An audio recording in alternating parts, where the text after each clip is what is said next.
Charles Dickens himself. I have endeavored in this ghostly little book to raise the ghost of an idea, which shall not put my readers out of humor with themselves, with each other, with the season, or with me. May it haunt their houses pleasantly, and no one wish to lay it. With his ghost of an idea, and a pleasant haunting in mind, let us go into the story.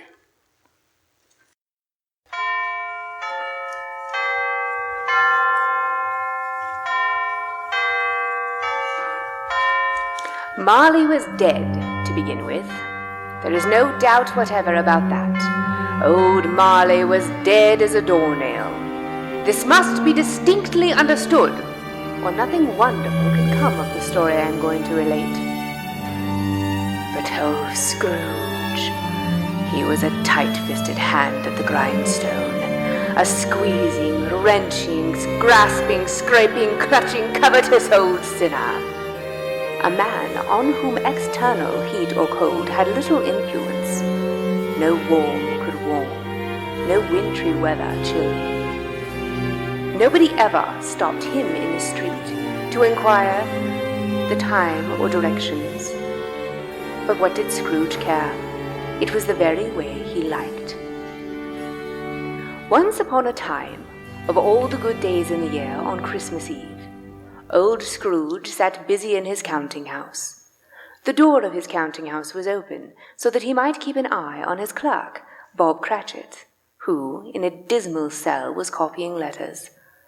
The clerk sat huddled under a blanket, trying to warm himself with his candle, for Scrooge would have sooner as fired him than give him coal for his fire.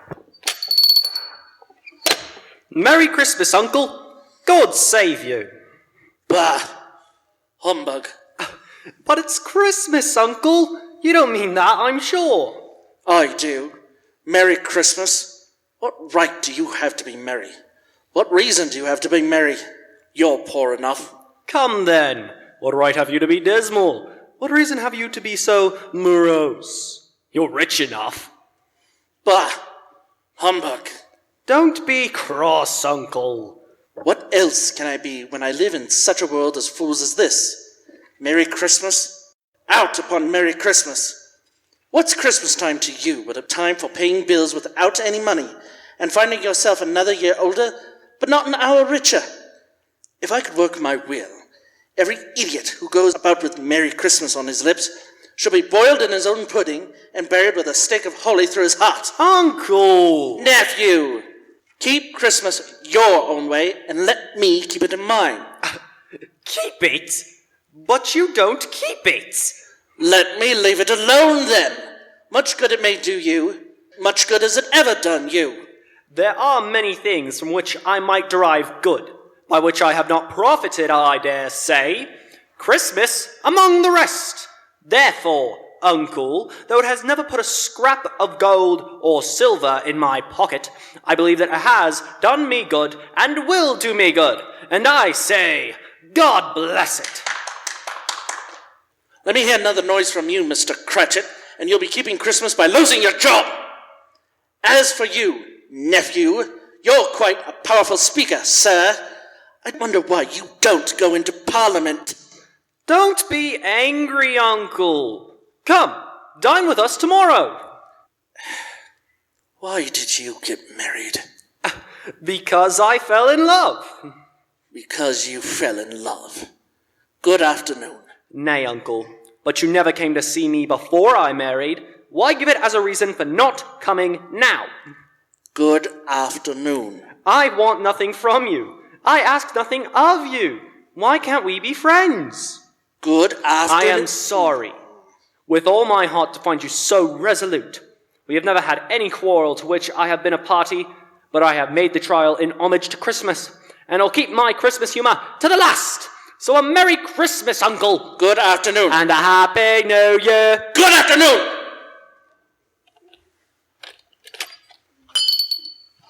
Mr. Cratchit, in letting Scrooge's nephew out, had let two other people in. They were missionaries, pleasant to behold, and now stood in Scrooge's office. They had books and papers in their hands, and bowed to him. Scrooge and Marley's, I believe. Have I the pleasure of addressing Mr. Scrooge or Mr. Marley? Mr. Marley has been dead these 7 years. He died 7 years ago this very night. Oh, well, we have no doubt his liberality is well represented by his surviving partner. At this festive season of the year, Mr. Scrooge, it is more than usually desirable that we should make some slight provision for the poor and destitute who suffer greatly at the present time. Are there no prisons? Oh, plenty of prisons. And the union workhouses, they're still in operation. They are. Still, I wish I could say that they were not. The treadmill and the polear are in full vigor then. Both very busy, sir. Oh, I was afraid, from what you said at first, that something had occurred to stop them in their useful course. I am very glad to hear that this is not the case. Under the impression that they scarcely furnish Christian cheer of mind or body to the multitude, a few of us are endeavoring to raise a fund to buy the poor some meat and drink and means of warmth. We choose this time because it is a time of all others when want is keenly felt and abundance rejoices. Now, what shall I put you down for? Nothing. Oh, you wish to remain anonymous? I wish to be left alone. Since you asked me what I wish, that is my answer. I don't make myself merry at Christmas. I can't afford to make idle people merry. I help to support those establishments I have mentioned. They cost enough, and those who are off badly must go there. Many can't go there, and many would rather die. If they would rather die, then they better do it, and decrease the surplus population. Why? Really? Seeing clearly that it would be useless to pursue their point, the missionaries withdrew. Scrooge resumed his labours with an improved opinion of himself, and in a more facetious temper than was usual with him. Meanwhile, the fog thickened so that the ancient tower of a church, whose gruff old bell was always peeping slyly down at Scrooge out of a Gothic window in the wall, became invisible and struck the quarters in the clouds with tremulous vibrations. Foggier yet, and colder, piercing, searching, biting cold. A young man, gnawed and mumbled by the hungry cold, as bones are gnawed by dogs, stooped down at Scrooge's keyhole to regale him with a Christmas carol. But at the first sound of God rest you, merry gentlemen, may nothing you dismay, Scrooge seized the ruler with such energy of action that the singer fled in terror, leaving the keyhole to the fog, and even more congenial frost. At length the hour of shutting up the counting-house arrived. With an ill will, Scrooge dismounted from his stool and tacitly admitted the fact to the expectant clerk in the other room, who instantly snuffed his candle out and put on his hat. You'll want all of tomorrow off, I suppose. If quite convenient, sir. It's not convenient, and it's not fair. If I was to stop half a crown for it, you'd think yourself ill-used, I'd be bound. Yes, sir. And yet, you don't think me ill-used when I pay a day's wage for no work. 'Tis only once a year, sir, and it is Christmas. A poor excuse for picking a man's pocket every 25th of December. But I suppose you must have the whole day. Be here all the earlier the next morning. Oh, yes, sir. Scrooge took his melancholy dinner in his usual melancholy tavern, then went home to bed. He lived in chambers which once belonged to his deceased partner. The yard was so dark that even Scrooge, who knew its every stone, was fain to grope with his hands. Now it is a fact that there was nothing at all particular about the knocker on the door, except that it was very large. So then let any man explain to me, if he can, how it happened that Scrooge, having his key in the lock of the door, saw in the knocker, without its undergoing any intermediate process of change, not a knocker, but Marley's face. Its livid colour and perfectly motionless eyes made it horrible to behold. As Scrooge looked fixedly at this phenomenon, it was a knocker again. To say that he was not startled, or that his blood was not conscious of a terrible sensation, would be untrue. But he put his hand upon the key he had relinquished, turned it sturdily, walked in, and lighted his candle. Up Scrooge went, not caring about the darkness, for darkness is cheap, and Scrooge liked it. But before he shut his heavy door, he walked through his rooms to see that all was right. He had just enough recollection of the face to desire to do that. After several turns, he sat down again. As he threw his head back in the chair, his glance happened to rest upon a bell, a disused bell that hung in the room. It was with great astonishment and with a strange, inexplicable dread that as he looked he saw this bell begin to swing. It swung so softly in the outset that it scarcely made a sound. But soon it rang out loudly, and so did every bell in the house. This might have lasted half a minute, or a minute, but it seemed an hour. The bells ceased as suddenly as they had begun. They were succeeded by a clanking noise deep down below, as if some person were dragging a heavy chain over the casks in the wine merchant's cellar. Scrooge then remembered to have heard that ghosts in haunted houses were described as dragging chains. The cellar door flew open with a booming sound, and then he heard the noise much louder on the floors below. Then, coming up the stairs, then coming straight towards his door. It's humbug still. I won't believe it. His colour changed, though, when without a pause it came on through the heavy door and passed into the room before his eyes. The same face, the very same. Marley. The chain he drew was clasped about his middle. It was long and wound about him like a tail, and it was made, for Scrooge observed it closely, of cash boxes, keys, padlocks, ledgers, and heavy purses wrought in steel. How now? What do you want with me? Much. Who are you? Ask me who I was. Who are you then? In life I was your partner, Jacob Marley. You don't believe in me. I don't. What evidence would you have of my reality? I don't know. Why do you doubt your senses? Because a little thing affects them.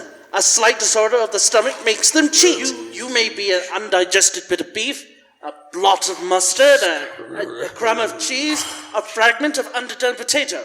There's more of gravy than of grave about you, whatever you are. Scrooge!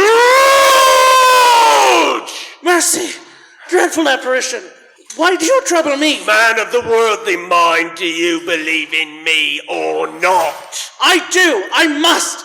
But why do spirits walk the earth, and why do they come to me? It is required of every man that the spirit within him should walk abroad amongst his fellow men, and travel far and wide. And if that spirit goes not forth in life, it is condemned to do so after his death. It is doomed to wander through the world, woe is me, and witness what it cannot share, but might have shared on earth and turned to happiness. You are fretted. Tell me why. I wear the chain I forged in life. I made it link by link and yard by yard. I girded it on of my own free will, and of my own free will I wore it. Is its pattern strange to you? Would you know the weight and length of the strong coil you bear yourself? It was as full and heavy and as long as this 7 Christmas Eves ago. No. And you have labored on it since. It is a ponderous chain. Jacob! Oh, Jacob, Marley, tell me more.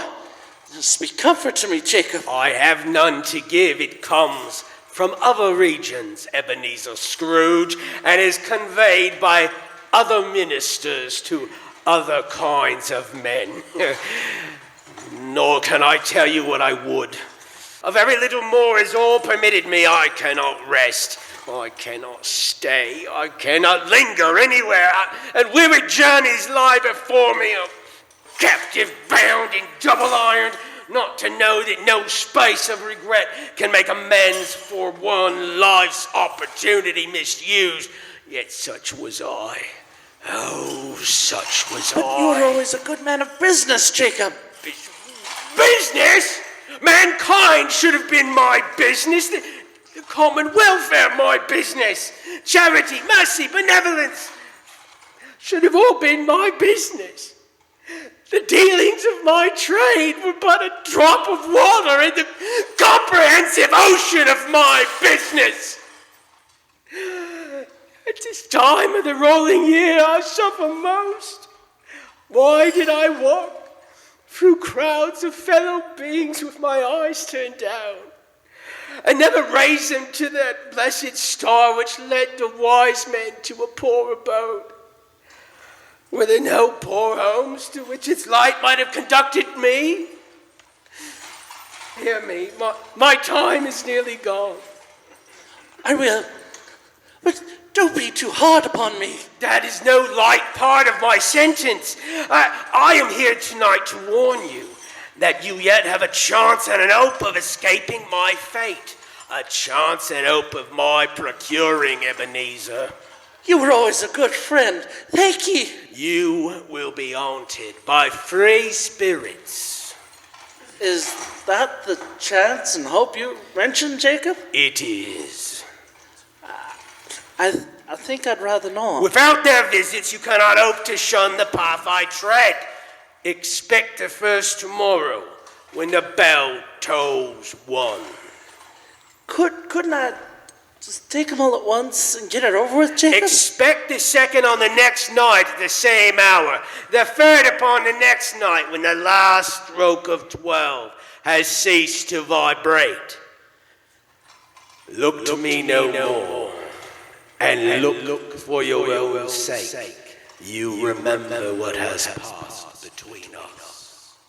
The apparition walked backward from him, and at every step it took, the window raised itself a little, so that when the spectre reached it, it was wide open. Scrooge approached Marley's apparition, but stopped in surprise and fear, for at that moment he became sensible of confused noises in the air. Incoherent sounds of lamentation and regret, wailings inexpressibly sorrowful and self-accusatory. Scrooge followed to the window, desperate in his curiosity. He looked out.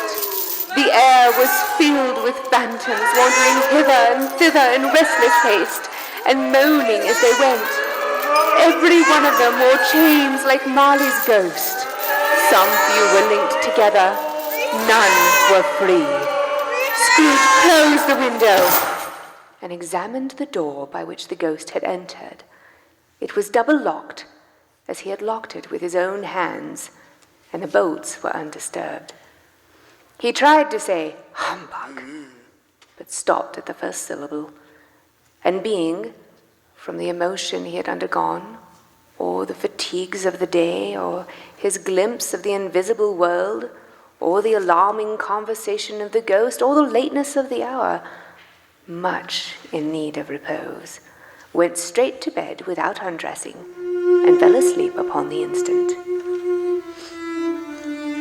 When Scrooge awoke, it was so dark that looking out of bed he could scarcely distinguish the transparent window from the opaque walls of his chamber. He was endeavoring to pierce the darkness with his ferret eyes when the chimes of a neighboring church struck the 1 quarter. Scrooge lay in this state until the chime had gone 3 quarters more, making 12, when he remembered, on a sudden, that Marley's ghost, was it real or was it not, had warned him of a visitation when the bell tolled 1.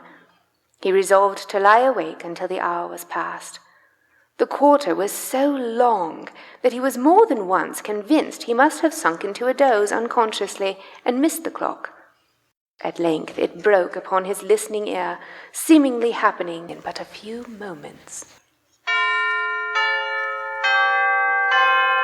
Quarter past. Half past. A quarter to it. The hour itself, and nothing else. But he spoke before the hour bell sounded, which it now did with a deep, dull, hollow melancholy. 1. Light flashed up in the room upon the instant, and the curtains of his bed were drawn. The curtains of his bed were drawn aside, I tell you, by a hand. Not the curtains at his feet, nor the curtains at his back, but those to which his face was addressed. The curtains of his bed were drawn aside, and Scrooge, starting up into a half-recumbent attitude, found himself face to face with the unearthly visitor who drew them, as close to it as I am now to you, and I am standing in the spirit at your elbow. It was a strange figure, somewhat like a child. Its hair, which hung about its neck and down its back, was white as if with age, and yet the face had not a wrinkle in it, and the tenderest bloom was on the skin. It wore a tunic of the purest white, and round its waist was bound a lustrous belt, the sheen of which was beautiful. But the strangest thing about it was that from the crown of its head there sprung a bright, clear jet of light, by which all this was visible, and which was doubtless the occasion of its using, in its duller moments, a great extinguisher for a cap, which it now held under its arm. Are you the spirit, child, whose coming was foretold to me? I am. Who and what are you? I am the ghost of Christmas past. Long past? No, your past. If you please, would you consider placing your cap on your head? What? Would you so soon put out with worldly hands the light I give? Is it not enough that you are one of those whose passions made this cap, and forced me through whole trains of years to wear it low upon my brow? I had no intention to offend, or any knowledge of willfully bonneted thee at any period of my life. What business have you brought here? Your welfare. I am much obliged, but would not a night of unbroken rest be more conducive to that end? Your reclamation, then. Take heed, rise, and walk with me. But, spirit, out the window? I am mortal, and liable to fall. Bear but a touch of my hand here, upon my heart, and you shall be upheld in more than this. As the words were spoken, they passed through the wall and stood upon an open country road with fields on either hand. The city had entirely vanished. Not a vestige of it was to be seen. The darkness and the mist had vanished with it, for it was a clear, cold winter day with snow upon the ground. Scrooge was conscious of 1,000 odors floating in the air, each one connected with 1,000 thoughts and hopes and joys and cares long, long forgotten. Good heaven! I was bred in this place. I was a boy here. Spirit, take me where we should go. You recollect the way. Recollect it? I could walk it blindfold. The school is not quite deserted. A solitary child, neglected by his friends, is left there still, as he has been several Christmases before. I know. They went, the ghost and Scrooge, to a door at the back of the house. It opened before them and disclosed a long, bare, melancholy room, made better still by lines of plain desks. Among the desks, there was a young boy walking up and down despairingly. Scrooge looked at the ghost and, with a mournful shaking of his head, glanced anxiously towards the door. It opened, and a little girl, much younger than the boy, came darting in, and putting her arms about his neck and often kissing him, addressed him. Ebenezer! Ebenezer! I have come to bring you home, dear brother. To bring you home, home, home. Home, little Fan? Yes, home for good and all. Home forever and ever. Father is so much kinder than he used to be that home's like heaven. He spoke so gently to me one dear night when I was going to bed that I was not afraid to ask him once more if you might come home. And he said yes, you should, and sent me in a coach to bring you. And you're to be a man and to never come back here. But first, we're to be together all Christmas long and have the merriest time in all the world. You are quite a woman, little Fan. Always a delicate creature, whom a breath might have withered, but she had a large heart. So she had. You're right. I will not say otherwise, Spirit. God forbid. She died a woman and had, as I think, children. One child. True, your nephew. Yes. I wish, but it's too late now. What is the matter? Nothing. There was a boy singing a Christmas carol at my door last night. I should have liked to have given him something, that's all. The ghost smiled thoughtfully and waved its hand. The ghost stopped at a certain warehouse door and asked Scrooge if he knew it. Know it? I was apprenticed here. They went in. At sight of an old gentleman in a Welsh wig, sitting behind such a high desk that if he had been 2 inches taller he must have knocked his head on the ceiling, Scrooge cried in great excitement. Why, it's old Fezziwig! Yes, bless his heart, it's Fezziwig live again! Yo-ho there, Ebenezer! Richard! Richard Wilkins, to be sure. Bless me, yes, there he is. He was very much attached to me. He was, poor Richard, dear, dear. Yo-ho, my boys! No more work tonight. Christmas Eve, Ebenezer. Let's have the shutters up before a man can say Jack Robinson. You wouldn't believe how those 2 fellows went at it. They charged into the street with the shutters. 1, 2, 3, had them up in their places. 4, 5, 6, barred them and pinned them. 7, 8, 9, and came back before you could have got to 12, panting like racehorses. Hilly-ho! Cheer up, Ebenezer! Every movable was packed off, as if it were dismissed from public life forevermore. The floor was swept and watered, the lamps were trimmed, fuel was heaped upon the fire, and the warehouse was as snug and warm and dry and bright a ballroom as you would desire to see upon a winter's night. In came a fiddler with a music book, went up to the lofty desk, and made an orchestra of it.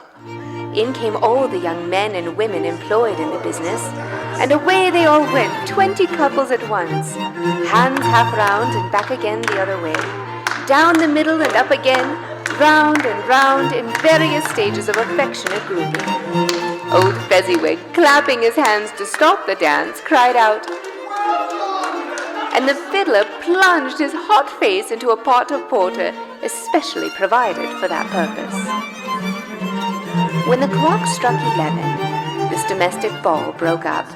Mr. and Mrs. Fezziwig took their stations, one on either side of the door, and shaking hands with every person individually as he or she went out, wished him or her a Merry Christmas. During the whole of this time, Scrooge had acted like a man out of his wits. His heart and soul were in the scene, and with his former self. He corroborated everything, remembered everything, enjoyed everything, and underwent the strangest agitation. It was not until now, when the bright faces of his former self and Richard were turned from them, that he remembered the ghost, and became conscious that it was looking full upon him, while the light upon its head burnt very clear. A small matter, to make these city folks so full of gratitude. Small. Why, is it not? He has spent but a few pounds of your mortal money. 3 or 4, perhaps. Is that so much that he deserves his praise? It isn't that, Spirit. It isn't that. He has the power to render us happy or unhappy, to make our service light or burdensome, a pleasure, or a toil. Say that his power lies in words and looks, in things so slight and insignificant that it is impossible to add or count them up. What then? The happiness he gives is quite as great as if it cost a fortune. I would have liked to... What is the matter? Nothing in particular. Something, I think. No. I should have liked to have said a word or two to my clock just now, that's all. There was once again an immediate effect, for again Scrooge saw himself. He was older now, a man in the prime of life. His face had not the harsh and rigid lines of later years, but it had begun to wear the signs of care and avarice. There was an eager, greedy, restless motion in the eye, which showed the passion that had taken root, and where the shadow of the growing tree would fall. He was not alone, but sat by the side of a fair young girl in a mourning dress, in whose eyes there were tears, which sparkled in the light that shone out of the ghost of Christmas past. It matters little. To you, very little. Another idol has displaced me, and if it can cheer and comfort you in time to come, as I would have tried to do, I have no just cause to grieve. What idol has displaced you? A golden one. This is the even-handed dealing of the world. There is nothing on which it is so hard as poverty, and there is nothing it professes to condemn with such severity as the pursuit of wealth. You fear the world too much. All your other hopes have merged into the hope of being beyond the chance of its sordid reproach. I have seen your nobler aspirations fall off one by one until the master passion, gain, engrosses you. Have I not? What then? Even if I have grown so much wiser, what then? I am not changed towards you. Am I? Our contract is an old one. It was made when we were both poor and content to be so, until, in good season, we could improve our worldly fortune by our patient industry. You are changed. When it was made, you were another man. I was a boy. Your own feeling tells you that you are not what you are. I am that which promised happiness when we were one in heart, and fraught with misery now that we are two. How often and how keenly I have thought of this, I will not say. It is enough that I have thought of it, and can release you. Have I ever sought release? In words? No, never. In what then? In a changed nature, in an altered spirit, another hope as its great end, in everything that made my love of any worth or value in your sight. If this had never been between us, tell me, would you seek me out and try to win me now? No. You think not? I would gladly think otherwise if I could, heaven knows.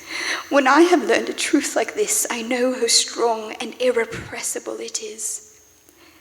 But if you were free today, tomorrow, yesterday, can even I believe that you would choose a doubtless girl? You who in your very confidence with her weigh everything by gain.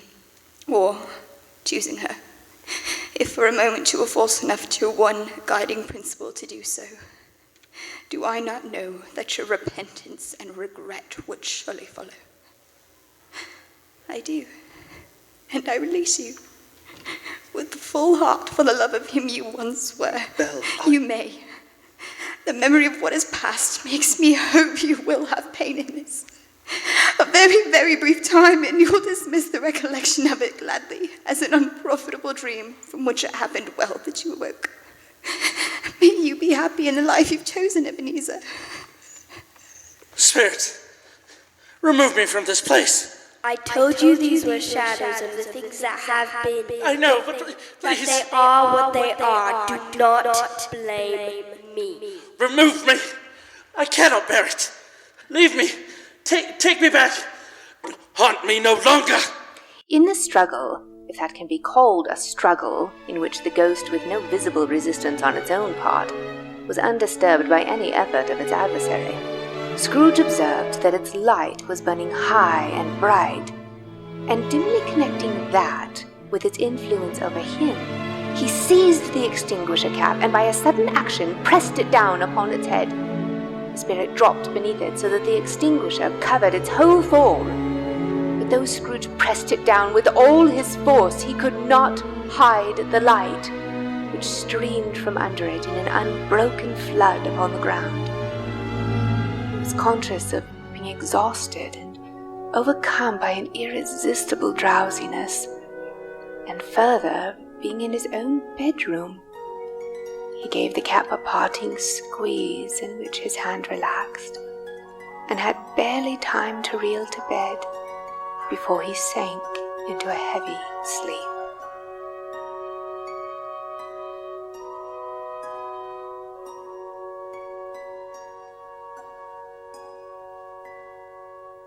This concludes Act 1 of A Christmas Carol.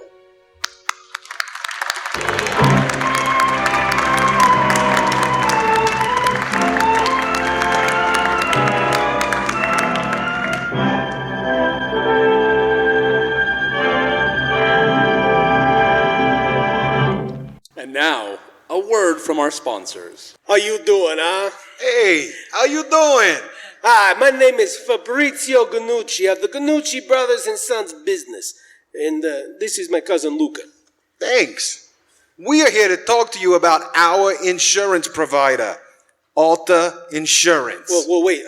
You mean like the type of insurance where you're like, say it'd be a shame if something happened to all this nice stuff, huh? No, Fabrizio. We're not in that business anymore. Forget about it. Oh, right. Yeah. Well, if you're like me, ladies and gentlemen, Fabrizio Ganucci, you got more kids than you can count. And a wife sometimes. And your brother's friend Renee, who sleeps on the couch for some reason. Anyway, with Alta Insurance, the fact that kids are a real pain to provide health care for becomes a thing of the past. Alta's mission is to help our community by providing policies personalized to each consumer's needs. The community they work and live in is their number one priority. As such, they offer a wide range of insurance products and other things to take care of the community's assets. Yeah, kind of like my older brother Louis, except his number one priority was borrowing money he couldn't repay and blowing second chances. And all he offers in return is broken hearts and promises. Sorry, Mom. But not Alta Insurance. Oh, no. Alta is an experienced Idaho insurance agency and leading resource for personal, commercial, and agricultural insurance information and coverage options. Well, now to that point, I want to tell you about a time that I, Fabrizio Ganucci, had a personal experience with the product. It arrived in the mailbox, like a baby from a storybook. But instead of being a baby, it was an insurance policy. And it covered life, accident, home, auto, general liability. They thought of everything. What else they thought of was the best customer service ever by Jimmy and his staff. I'm not a religious man sometimes, but talking with Jimmy, Shane, JC, and Amanda. Oh, Amanda. That's about as close as I get. Alta Insurance has been in business for 6 years, which is about the same amount of years that Ganucci Brothers business has been in business of doing business. That's just good business. This has been an honest-to-goodness ad for Alta Insurance and the Ganucci Brothers and Sons business. Yeah. Use both, but don't rely on Ganucci Brothers and Sons business for your health insurance needs, as we are an office supply company. Thank you. Have a good night.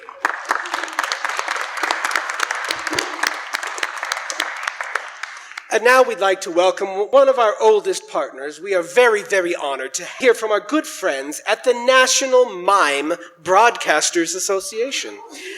That's right, they've chosen to send their lead soprano from their choir to sing us a lovely Christmas carol. And now, the National Mime Broadcasters Association.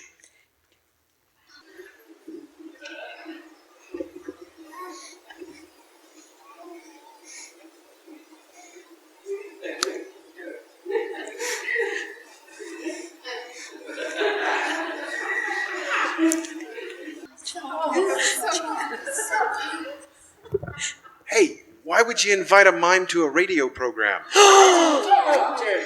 Hater.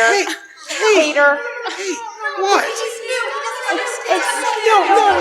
No! That's a real shame. A mime is a terrible thing to waste. Hey, you mime your own business. I'll give you a piece of my mime. Are you out of your mime? Ladies and gentlemen, a big round of applause for the National Mime Broadcasters Association. Say, could your current home use an upgrade?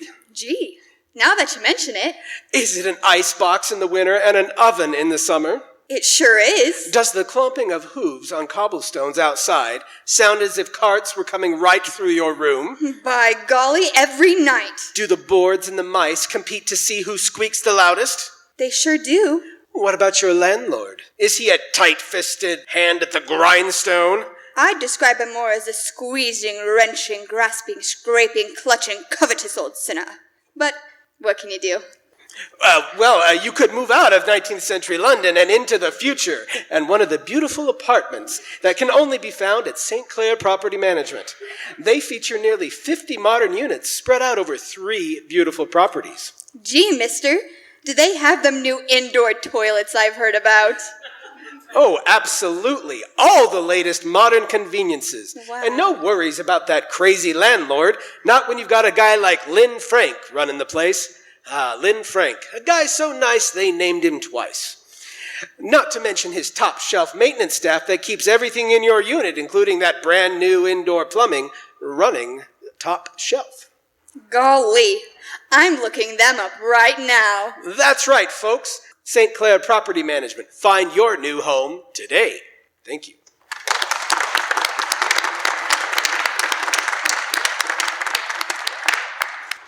Ladies and gentlemen, before I turn the time back over for Act 2, we wanted to take this time to say an extra special thank you to all of our sponsors for this year's program, specifically Alta Insurance, St. Clair Property Management, SOAR Incorporated, and McBride, Roberts, and Romwell Attorneys. Thank you all so much. And now we continue with Act 2 of A Christmas Carol.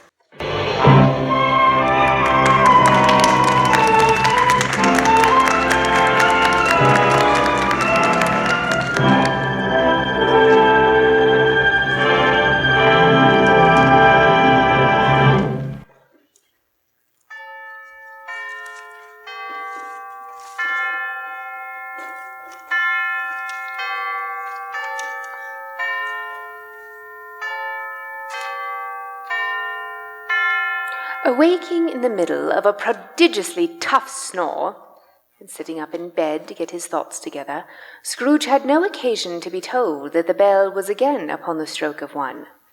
He put his bed curtains aside, every one with his own hands, and lying down again established a sharp lookout all round the bed, for he wished to challenge the spirit on the moment of its appearance, and did not wish to be taken by surprise and made nervous.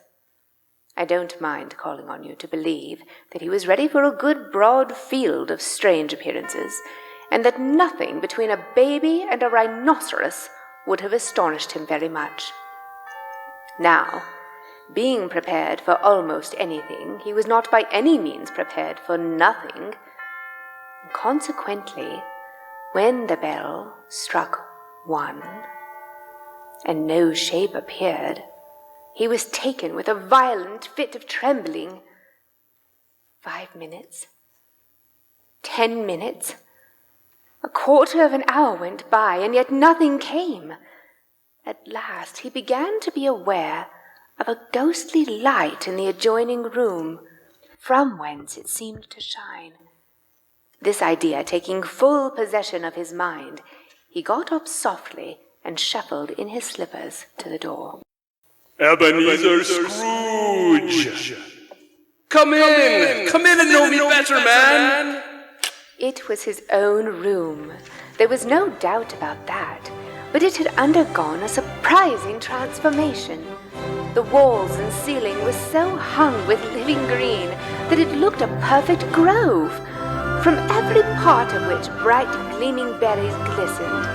The crisp leaves of holly, mistletoe, and such a mighty blaze went roaring up the chimney as that dull petrification of a hearth had never known in Scrooge's time, or Marley's, or for many and many a winter season gone.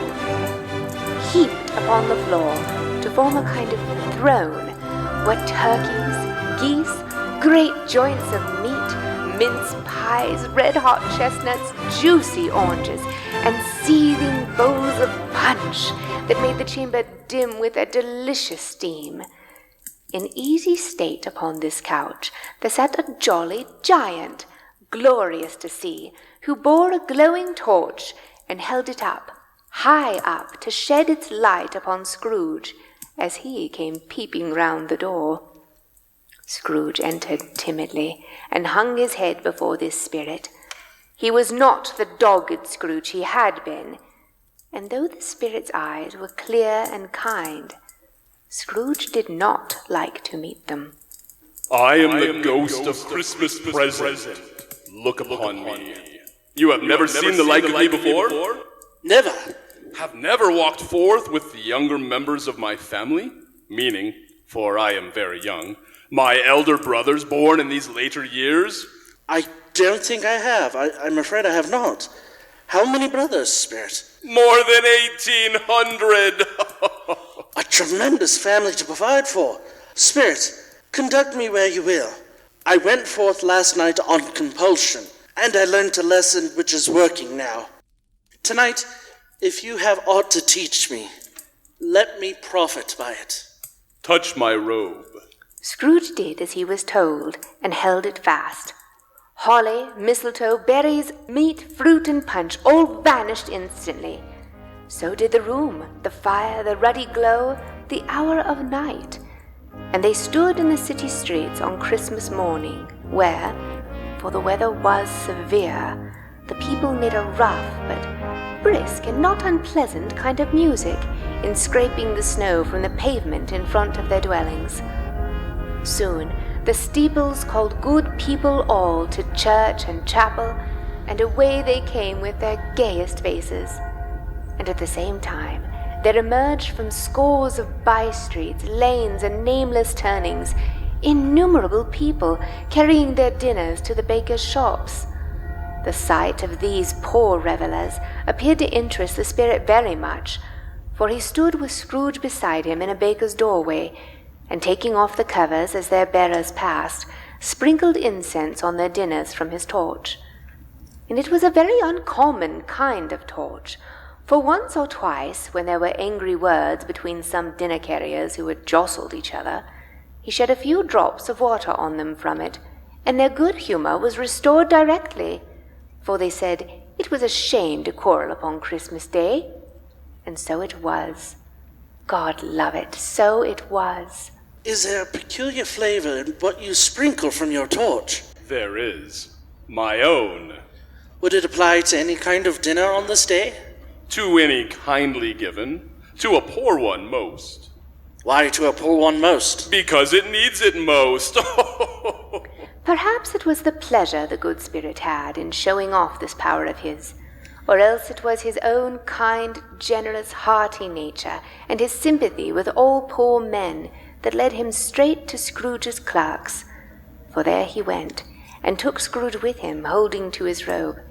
And on the threshold of the door the spirit smiled, and stopped to bless Bob Cratchit's dwelling with the sprinkling of his torch. Think of that. Cratchit had but 15 bob a week himself, and yet the ghost of Christmas present blessed his 4-roomed house. Whatever has got your precious father then, and your brother Tiny Tim? And Martha wasn't as late last Christmas by half an hour. Oh, here's Martha, Mother. Why, bless your heart alive, dear. How late you are. We had a deal of work to finish up last night and had to clear away this morning, Mother. Oh, why, never mind, dear, so long as you're come. Sit you down by the fire and have a warm, Lord bless you. No, there's Father coming. Hide, Martha, hide! Merry Christmas, my dears. Welcome home, dear. Here, Tim, give me your crutch and I'll help you to the table.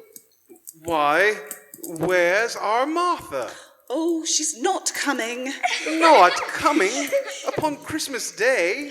Oh, surprise! Surprise! Fooled you, Father. How did little Tim behave? As good as gold and better. He gets thoughtful sitting by himself and thinks the strangest things you've ever heard. He told me coming home that he hoped the people saw him in the church because he was a cripple, and it might be pleasant to them to remember upon Christmas Day he who made lame beggars walk and blind men see. Tiny Tim's active little crutch was heard upon the floor, and back he came before another word was spoken, escorted by his brother and sister to his stool before the fire. Master Peter and the two ubiquitous young Cratchits went to fetch the goose, with which they soon returned in high procession. Such a bustle ensued that you might have thought a goose the rarest of all birds, and in truth it was something very like it in that house. At last the dishes were set on, and grace was said. It was succeeded by a breathless pause as Mrs. Cratchit, looking slowly all along the carving knife, prepared to plunge it into the breast. But when she did, and when the long-expected gush of stuffing issued forth, one murmur of delight rose all round the table. After dinner, everyone had had enough, and the youngest Cratchits in particular were steeped in sage and onion to the eyebrows. At last the dinner was all done, the cloth was cleared, the hearth swept, and the fire made up. A Merry Christmas to us all, my dears. God bless us. Merry Christmas. God bless us, everyone. Spirit, tell me if Tiny Tim will live. I see a vacant seat in the poor chimney corner, and a crutch without an owner, carefully preserved. If these shadows remain unaltered by the future, the child will die. No. Kind Spirit, say he'll be spared. If these shadows remain unaltered by the future, none other of my race will find him here. What then? If he be like to die, he had better do it, and decrease the surplus population. Scrooge hung his head to hear his own words quoted by the spirit, and was overcome with penitence and grief. Man, if man you be in heart, forbear that wicked thought until you have discovered what the surplus is and where it is. Will you decide what men shall live, what men shall die? It may be that in the sight of heaven you are more worthless and less fit to live than millions like this poor man's child. To Mr. Scrooge, I give you Mr. Scrooge, the founder of the feast. The founder of the feast, indeed! I wish I had him here. I'd give him a piece of my mind, I would, to feast upon, and hope he'd have a good appetite for it. My dear, the children, Christmas Day. It should be Christmas Day, I'm sure, on which one drinks the health of such an odious, stingy, hard, unfeeling man as Mr. Scrooge. You know he is, Robert, dear. Nobody knows it better than you do, poor fellow. My dear, Christmas Day. All drink to his health for your sake, and the day's, but not for his. Long life to him, a Merry Christmas and a Happy New Year. He'll be very merry and very happy, I've no doubt. They were not a handsome family. They were not well dressed, but they were happy, grateful, pleased with one another and contented with the time. And when they faded and looked happier yet in the bright sprinklings of the Spirit's torch at parting, Scrooge had his eye upon them, and especially on Tiny Tim, until the last. It was a great surprise to Scrooge to quite suddenly hear a hearty laugh. It was a much greater surprise to Scrooge to recognize it as his own nephew's, and to find himself in a bright, dry, gleaming room with the Spirit standing smiling by his side, and looking at that same nephew with approving affability. He said that Christmas was a humbug. As I live, he believed it too. Do go on, Fred. He never finishes what he begins to say. He is such a ridiculous fellow. I was only going to say that the consequence of his taking a dislike to us and not making merry with us is, as I think, that he loses some pleasant moments, which could do him no harm. I mean, to give him the same chance every year, whether he likes it or not. For I pity him. He may rail at Christmas till he dies, but he can't help thinking better of it. I defy him. If he finds me going there in good temper year after year and saying, "Uncle Scrooge, how are you?" if it only puts him in the vein to leave his poor clerk £50, that's something. And I think I shook him yesterday. There might have been 20 people there, young and old, but they all played games for the evening, and so did Scrooge, who, wholly forgetting that his voice made no sound in their ears, he sometimes came out with his guess quite loud, and very often guessed quite right, too, for the sharpest needle was not sharper than Scrooge, blunt as he took it in his head to be. The ghost was greatly pleased to find him in this mood, and looked upon him with great favour when he begged like a boy to be allowed to stay until the guests departed. Here's a new game. 1/2 hour of spirit, only one. Oh, very well, one game, and no more. There is much to see. Excellent. Right. What shall we play next? Oh, I know. Let's play yes-no. Fred, you go first, and the rest of us will guess. Splendid, darling. Let me see. Ah, yes, I have the perfect idea. Who will start? Oh, I will. Is it a mineral? No. Is it a vegetable? No. Is it an animal, then? Yes. So it's alive, then? Oh, very much. Does it pull a carriage or a plough? No, not at all. Is it a wild animal then? Can be, I suppose. But is it an agreeable animal? Oh, not in the least. Does it snarl and growl? Yes, and frequently, I'm afraid. Does it live in the country? No, absolutely not. Can you find it in London? Usually. Does it live in a cage? That's a hard one. But no. Could you find one walking down the street? Sometimes. But what about a dog? That was my guess. Close. But no. It could be a cat. Oh, a cat. What about a boar? Or a tiger? One a lion? One at a time, please. Just one at a time. Is it a bear? They snarl and growl. That is true, but no, I'm sorry. It's not a bear. Of course not. Bears aren't found in London. Wait. I think I know what it is. What is it? Yes. What is it? An animal that's not a mineral or a vegetable is a disagreeable creature that snarls and growls, doesn't live in the country, doesn't pull a carriage, and can sometimes be seen walking down the streets of London. Is it your Uncle Scrooge? Yes, my dear! It is Uncle Scrooge! Okay, he has given us plenty of merriment, I am sure, and it would be ungrateful not to drink to his health. A Merry Christmas and a Happy New Year to the old man. Wherever he is, he wouldn't take it from me, but may he have it nevertheless. To Uncle Scrooge! Uncle Scrooge! Uncle Scrooge had imperceptibly become so gay and light of heart that he would have pledged the unconscious company in return and thanked them in an inaudible speech, if the ghost had given him time. But the whole scene passed off in the breath of the last word spoken by his nephew, and he and the spirit were again upon their travels.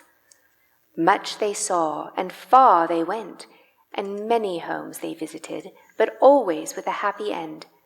The spirit stood beside sick beds, and they were cheerful, on foreign lands, and they were close at home, by struggling men, and they were patient in their greater hope, by poverty, and it was rich, in almshouse, hospital, and jail, in misery's every refuge, where vain man, in his little brief authority, had not made fast the door and barred the spirit out, he left his blessing and taught Scrooge his precepts.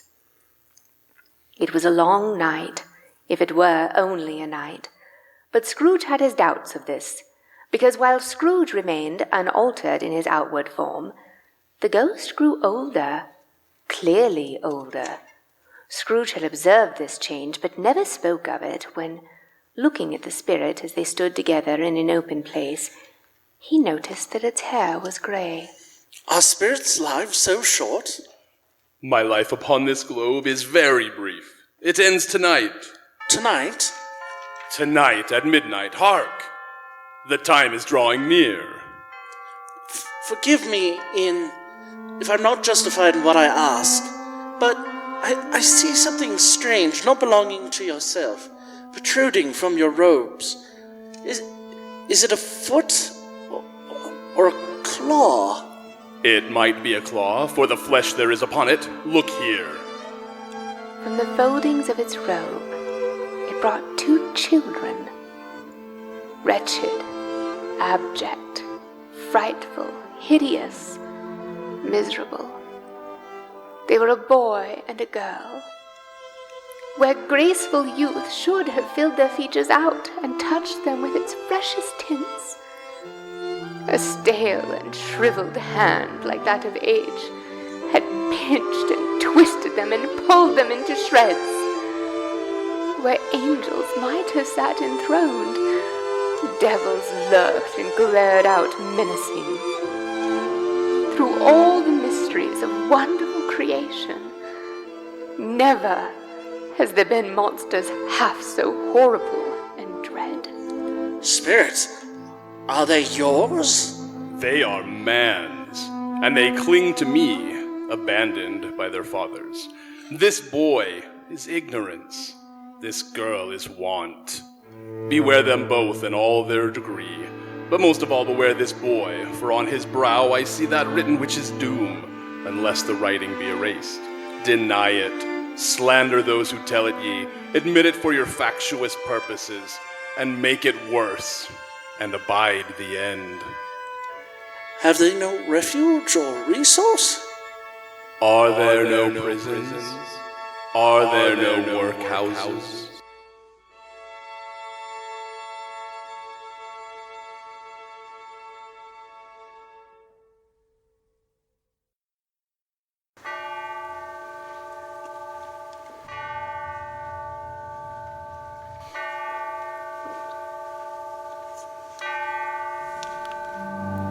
Scrooge looked about him for the ghost, and saw it not. He remembered the prediction of old Jacob Marley, and lifting up his eyes, beheld a solemn phantom, draped and hooded, coming like a mist along the ground towards him.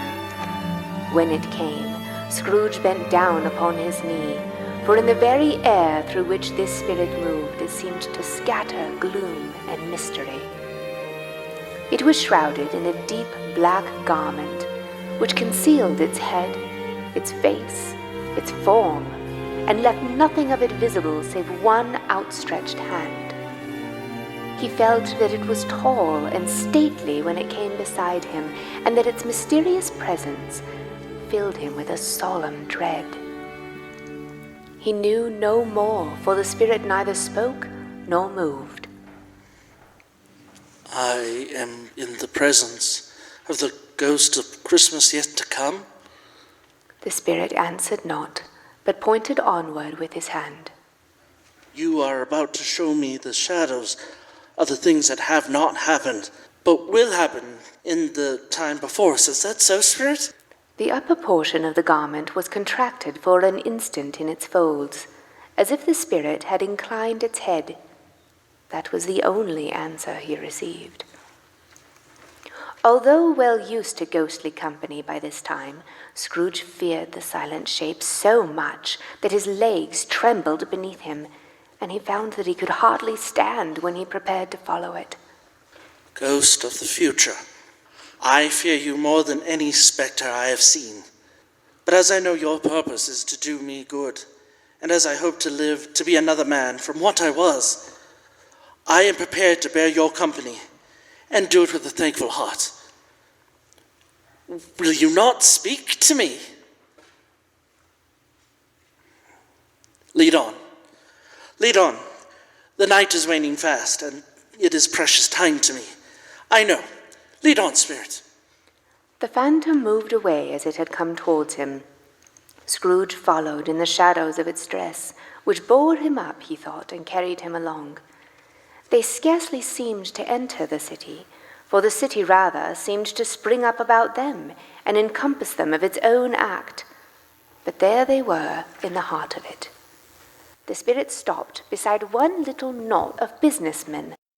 Observing that the hand was pointed to them, Scrooge advanced to listen to their talk. No, I don't know much about it either way. I only know he's dead.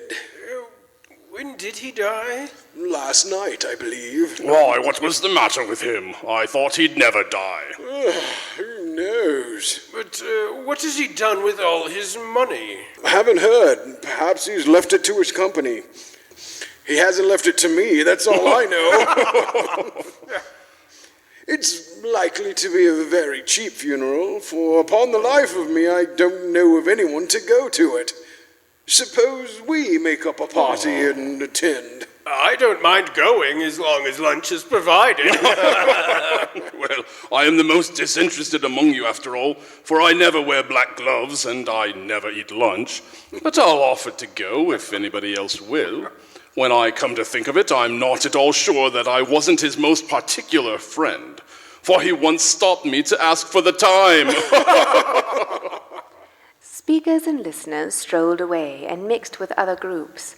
Scrooge knew the men and looked towards the spirit for an explanation. Scrooge was at first inclined to be surprised that the spirit should attach importance to a conversation apparently so trivial, but feeling assured that it must have some hidden purpose, he set himself to consider what it was likely to be. They left the busy scene and went into an obscure part of the town, where Scrooge had never penetrated before, although he recognized its situation and its bad repute. Alleys and archways, like so many cesspools, disgorged their offenses of smell and dirt and life upon the straggling streets, and the whole quarter reeked with crime, with filth, and with misery. Scrooge and the phantom came into the presence of a gray-haired rascal, just as a woman with a heavy bundle slunk into his shop. But she had scarcely entered when another woman, similarly laden, came in too, and she was closely followed by a man in faded black, who was no less startled by the sight of them than they had been upon the recognition of each other. After a short period of blank astonishment, in which the old man with the pipe had joined them, they all three burst into a laugh. Oh, let the charwoman alone to be the first. Let the laundress alone to be the second. Aye. And let me alone to be the third. And look here, old Joe, here's a chance. If we haven't all three met here without meaning to. You three couldn't have met up in a better place. No. Come on into the parlor. You were made free of it long ago, you know. And the other two ain't strangers. Stop till I shut the door of the shop. Ah, how it squeaks. There ain't such a rusty bit of metal in the place as its own hinges, I believe. And I'm sure there's no such old bones here as mine. All right, we're all suitable to our calling. We're well matched. Come into the parlor. What odds then? What odds, Mrs. Dilber? Every person has a right to take care of themselves. He always did. That's true indeed. No man more so. Why then, don't stand staring as if you was afraid, woman. Who's the wiser? We're not going to pick holes in each other's coats, I suppose. Oh, no, indeed. I should hope not. Very well, then. That's enough. Who's the worse for the loss of a few things like these? Not a dead man, I suppose. No, indeed. If he wanted to keep them after he was dead, that wicked old screw, why wasn't it natural in his lifetime, eh? If he had been, if he'd had somebody to look after him when he was struck with death, instead of lying gasping out his last there, alone, all by himself. It's the truest word that ever was spoke. It's a judgment on him. Oh, I wish it was a little heavier judgment, and it should have been, you may depend upon it, if I could have laid my hands on anything else. Open that bundle, old Joe, and let me know the value of it. Speak out plain. I ain't afraid to be the first, nor afraid for them to see it. We knew pretty well we was helping ourselves before we met you, I believe. It's no sin. Open the bundle, Joe. I'll get to ye soon enough. Now, Undertaker, what have we here? Open it up. A seal or two, a pencil case. And the pencils. A pair of sleeve buttons, and a brooch. No great value. No great value? That's your account, and I wouldn't give another sixpence if I was to be boiled for not doing it. Who's next? It be me. I's got sheets and towels, a little wearing apparel, 2 old-fashioned silver teaspoons, a pair of sugar tongs, and a few boots. Oh, nice boots. I always give too much to the ladies. It's a weakness of mine, and that's the way I ruin myself. There, that's your account. Now, wait a minute, Joe. Did you look If you at those asked me for another penny, I'd repent of being so liberal and knock off half a crown. And now undo my bundle, Joe. What do you call this? Bed curtains? Oh, very nice bed curtains. You don't mean to say you took them down, rings and all, with him lying there? Yes, I do. And why not? You were born to make your fortune, and you'll certainly do it. Well, I certainly shan't hold my hand when I can get anything in it by reaching out, for the sake of such a man as he was. I promise you, Joe. Now, don't drop that oil upon those blankets now. His blankets? Who else do you think? He isn't likely to take cold without 'em, I dare say. I hope he didn't die of anything catching, eh? Now, don't you be afraid of that. I ain't so fond of his company that I'd loiter about him for such things if he did. Oh, you may look through that shirt till your eyes ache, but you won't find an hole in it, nor a threadbare place. It's the best he had, and a fine one, too. They'd have wasted it if it hadn't been for me. What do you call the wasting of it? Well, putting it on him to be buried in, to be sure. Yes, someone was fool enough to do it, but I took it off again. If calico ain't good enough for such a purpose, it ain't good enough for anything. It's quite as becoming to the body. He can't look uglier than he did in that one. True, sir. This is the end of it, you see. He frightened everyone away from him when he was alive, to profit us when he was dead. Scrooge listened to this dialogue in horror. As they sat grouped about their spoil in the scanty light afforded by the old man's lamp, Scrooge viewed them with a detestation and disgust which could hardly have been greater though they had been demons marketing the corpse itself. Spirit, I see. The case of this unhappy man might be my own.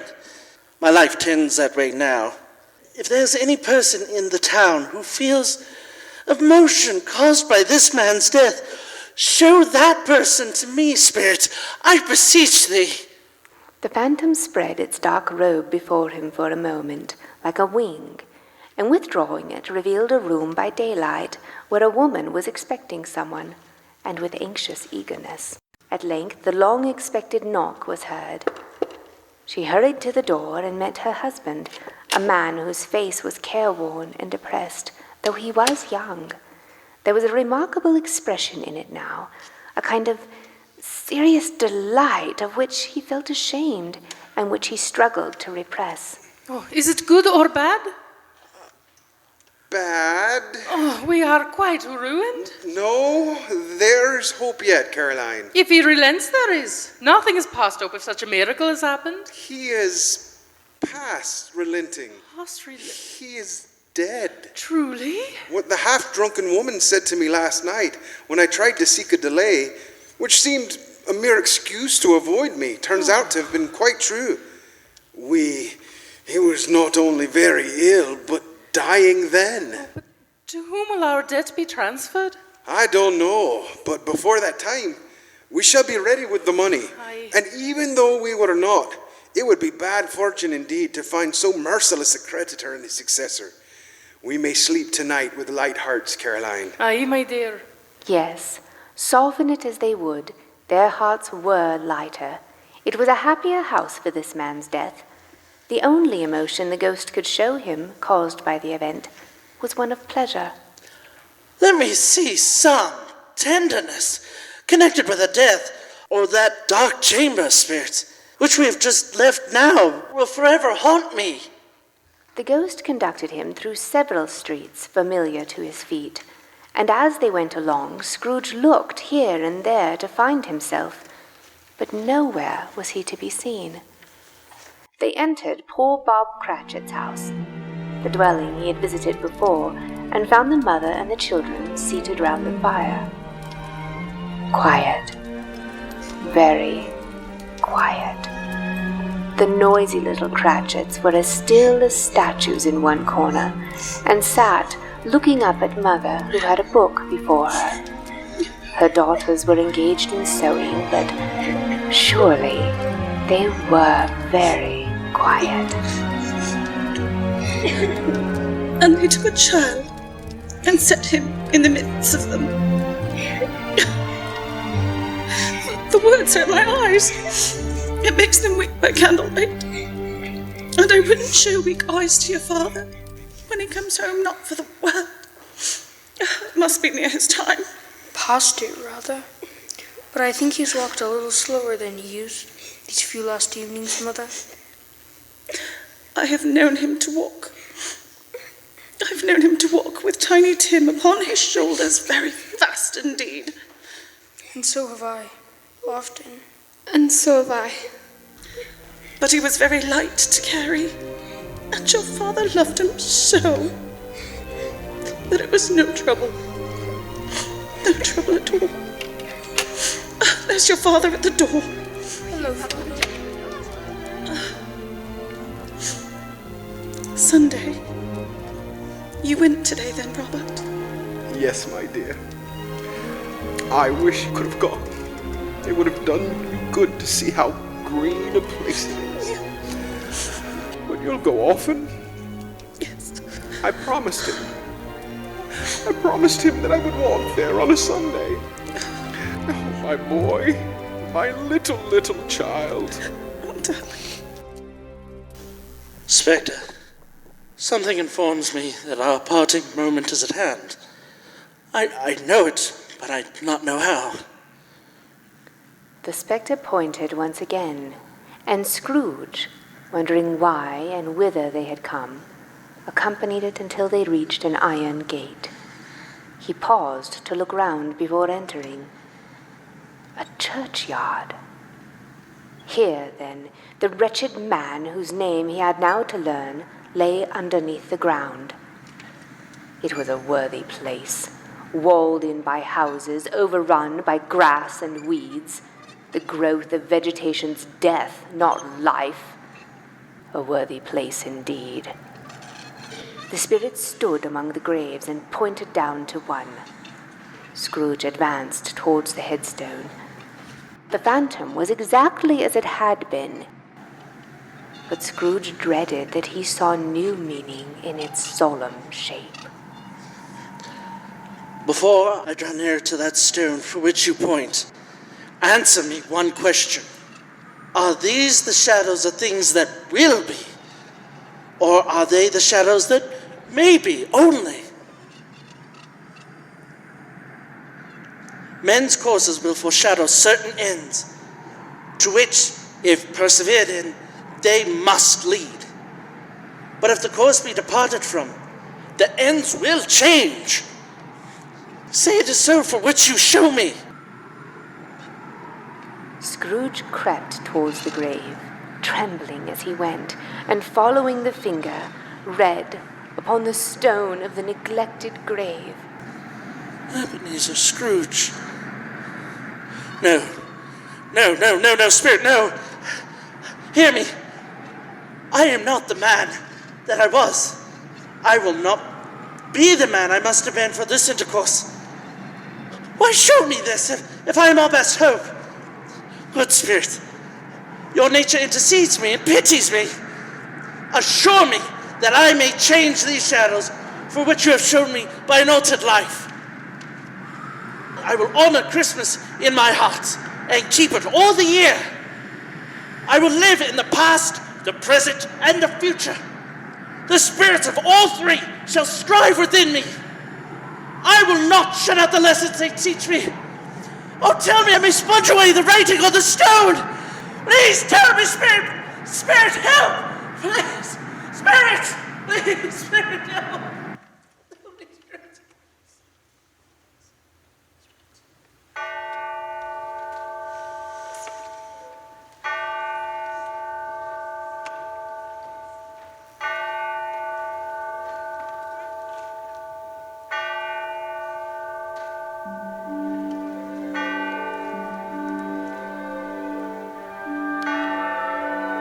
Scrooge, with his eyes held shut, dreaded what he might see should he open them.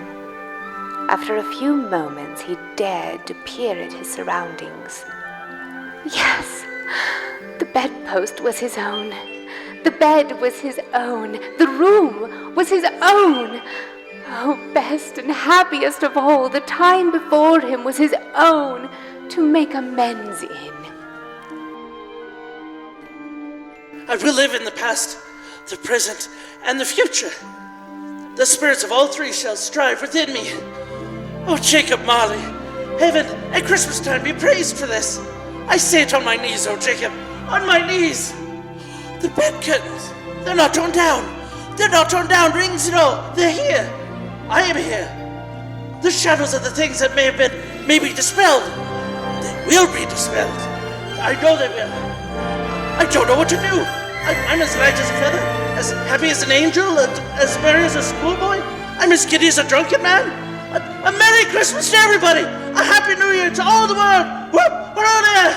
Oh, it's all right. It's all true. It's all happened! Really, for a man who had been out of practice for so many years, it was a splendid laugh, a most illustrious laugh, the father of a long, long line of brilliant laughs. I don't know what day of the month it is. I don't know how long I've been with the spirits. I don't know anything.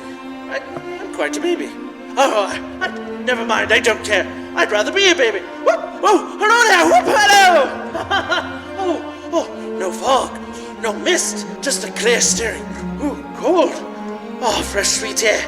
Merry bells. Oh, glorious, glorious. Hello down there. What's today, young man? What's today, my fine fellow? Today? Why, it's Christmas Day. It's Christmas Day? I haven't missed it. The spirits have done it all in one night. They can do anything they like. Of course they can. Of course they can. Hello, my fine fellow. Hello. Do you know the poulterers in the next street at the corner? I should hope I did. An intelligent boy. A remarkable boy. Do you know whether they've sold the prize turkey hanging up there? Not the little one, the big prize turkey. What? The one as big as May? What a delightful boy. It's a pleasure to talk to him. Yes, my buck. It's hanging there now. It is. Go and buy it. You're mine. No. I'm in earnest. Go and buy it. And tell them to bring it here, that I may give them the directions where to take it. Come back with the man and I'll give you a shilling. Come back with him in less than 5 minutes and I'll give you half a crown. Half a crown? Yeah. I'll send it to Bob Cratchit's. He shan't know who sends it. It's twice the size of Tiny Tim. He dressed himself all in his best and at last got out into the streets. The people were by this time pouring forth as he had seen them with the ghost of Christmas present, and walking with his hands behind him, Scrooge regarded everyone with a delighted smile. He looked so irresistibly pleasant, in a word, that 3 or 4 good-humoured fellows said, "Good morning, sir, a Merry Christmas to you." And Scrooge said often afterwards that of all the blithe sounds he had ever heard, those were the blithest in his ears. He had not gone far when, coming on towards him, he beheld the missionary, who had walked into his counting-house the day before and said, "Scrooge and Marley's, I believe." It sent a pang across his heart to think how this good gentlewoman would look upon him when they met. But he knew what path lay straight before him, and he took it. Hello there! How do you do? I hope you succeeded yesterday. It was very kind of you. A Merry Christmas to you! Mr. Scrooge? Yes, that is my name, and I fear it may not be pleasant to you. Allow me to ask your pardon for what I said to you yesterday. Well, you said that you wished to be left alone. Yes, indeed I did, Mom. But now I wish to be anonymous.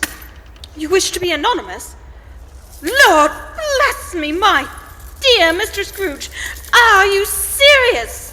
If you please, and not a farthing less. A great many back payments are included in it, I assure you. Will you do me that favor? Oh, my dear sir, I don't know what to say to such generosity. Don't say anything, please. Come and see me. Will you come and see me? Oh, I will. Scrooge went to church and walked about the streets and watched the people hurrying to and fro, and patted children on the head and spoke with beggars, and looked down into the kitchens of houses and up to the windows, and found that everything could yield him pleasure. He had never dreamed that any walk, that anything could give him so much happiness. In the afternoon, he turned his steps towards his nephew's house. He passed the door 12 times before he had the courage to go up. Fred! Why, bless my soul! Who's that? It's I, your Uncle Scrooge. I've come to dinner. Would you let me in, Fred? He had made himself at home in 5 minutes. Nothing could be heartier. His niece looked just the same. So did Topper when he came. So did the plump sister when she came. So did everyone when they came. Wonderful party, wonderful games, wonderful unanimity, wonderful happiness. But he was early at the office next morning. Oh, he was early there. If he could only be there first and catch Bob Cratchit coming late, that was the thing he had set his heart upon. And he did it. Yes, he did. The clock struck 9. No Bob. 1:15. No Bob. He was full 18 minutes and a half behind his time. Scrooge sat with his door wide open that he might see him come into the room. His hat was off before he opened the door, his comforter too. He was on his stool in a jiffy, driving away with his pen as if he were trying to overtake 9 o'clock. Hello. What do you mean by coming here at this time of day? I am very sorry, sir. I'm behind my time. You are? Yes, I think you are. Step this way, sir, if you please. It's only once a year, sir. It shall not be repeated. I was making rather merry yesterday, sir. Now, I will tell you what, my friend. I am not going to stand for this any longer.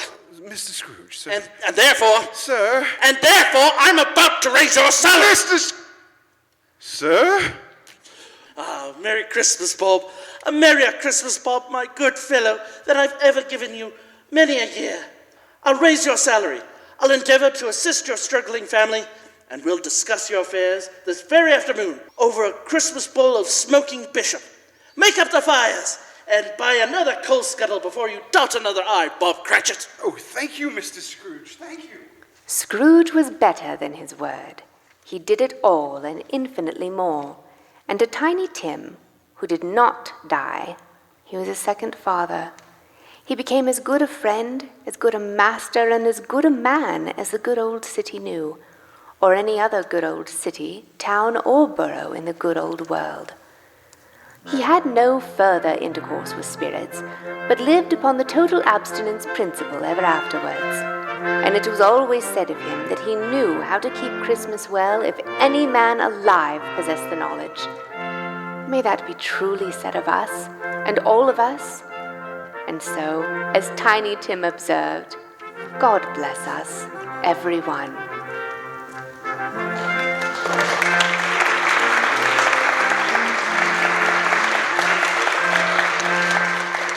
We we have gathered together during this Christmas season to share a poignant retelling of a classic story about redemption and love.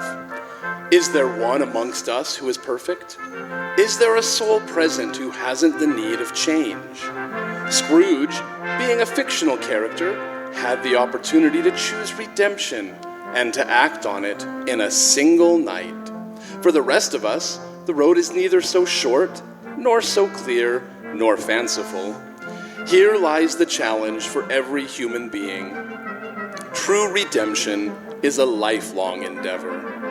May we open our hearts to this change, and with a love for all mankind, may we make a conscious effort to lighten the burdens of those around us, therein lightening our own burdens, link by link, yard by yard.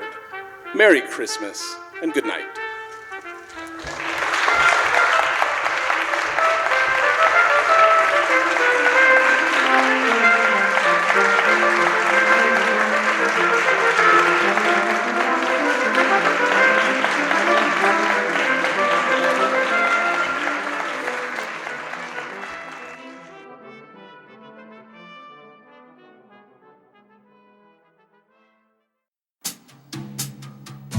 The name Scrooge, Ebb Scrooge, P.I.